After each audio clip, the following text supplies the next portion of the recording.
my darlings, welcome to the first Ash London Live Masterclass. I've got a couple of my favourite people in a room ready to talk about the joys of music and songwriting. Thank you guys for being a part of it today. Thanks for having us. Thanks for having us. We'll kick it off with you, my friend. Do you want to say hello, introduce yourself, tell the people of the world and in the room who you are, what you're about?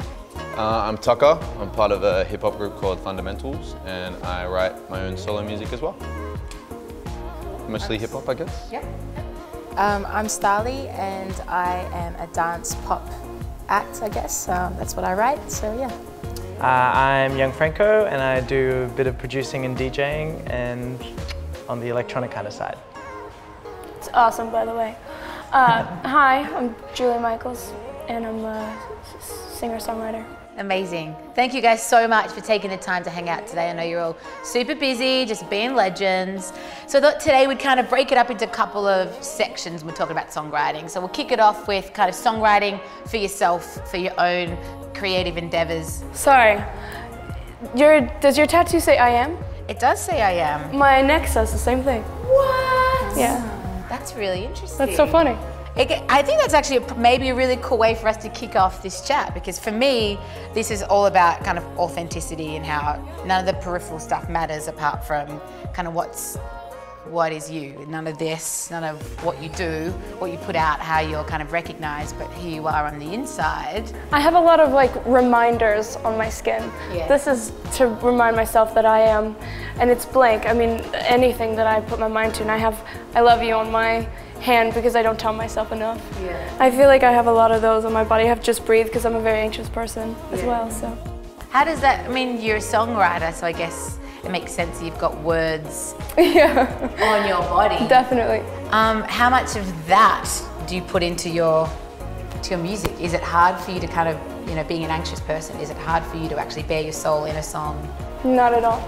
How is that different? Do you find that it's different in real life? In real life it's hard, but... Oh yeah, in real life I'm the least confrontational person on the planet. I internalize everything, and then when I write it, I put it all out there, and my boyfriend's like, oh, that's what you wanted to say to me, cool. What about you guys? Is songwriting therapy for you? Do you find it easy to say things through song that you maybe can't vocalize face to face?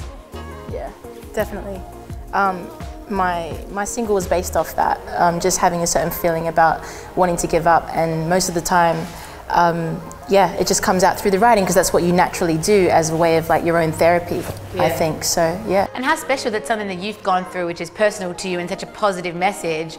I mean, you know, we've spoken about it this week, it's kind of top 5 in the UK iTunes chart. That's huge. Thank you. Round of applause for Starley. Thank you. Killing it. How cool is something that you have gone through and put into song that's an important message and a positive message is now being shared by the world? That must be such a cool feeling. Yeah, it's an amazing feeling because I finally stepped into what was my biggest fear, which was being an artist. It was like my biggest fear. I used to want to be an artist, and for years I would go around and labels would tell me, straighten your hair, lose weight, do this, do that, be somebody that you're not. And I found that quite, it didn't make me feel good about doing it. So I kind of just thought, oh, I'll be a songwriter and I'll stay in the background. I'll still get to do what I love, but I don't have to go and put myself out there and be told what to do. And then it ended up that I didn't end up breaking it that way because it wasn't really what I was meant for. Amazing. It was meant to be an artist, so yeah. What about in hip hop? Because I think Australian hip hop especially has a bit of a reputation. You guys are like pretty straight up, and you as a person, you're like pretty heart on sleeve. Is that really important for you? Yeah, I guess when you guys were saying about I am, it's like I am a vessel, and the ether and the environment that I live in has ideas, and sometimes I can pick some of them up, and I use myself as an antenna, and you know, I interpret that in a really personal way. Yeah. And wear it on your sleeve, you know. I love that, amazing.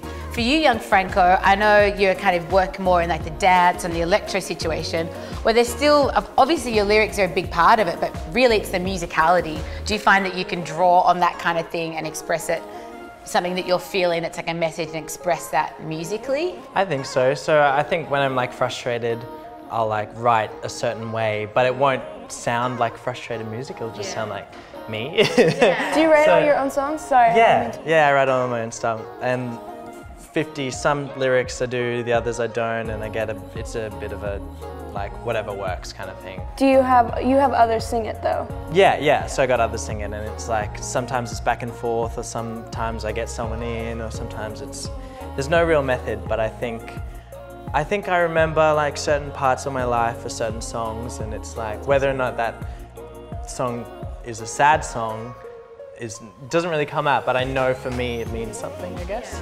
For music, I don't write music, but I live for music and I consume so much music. And I always think like when I hear the song After All These Years, which is a Silverchair song, a huge Australian band from an album Diorama, I listened to that song on repeat the week my dad died. And now when I listen to that track, I am there. I can smell my bedroom, I can remember exactly how it felt. And those emotions, that wasn't even my song, you know what I mean? Someone else wrote that, probably about something completely different, and yet it means so much to me and that period I was in. I can't imagine what that would be like for you when you put your feeling and your thoughts and your emotions into something. It's like a journal entry on crack, you know, it kind of never leaves you alone, right?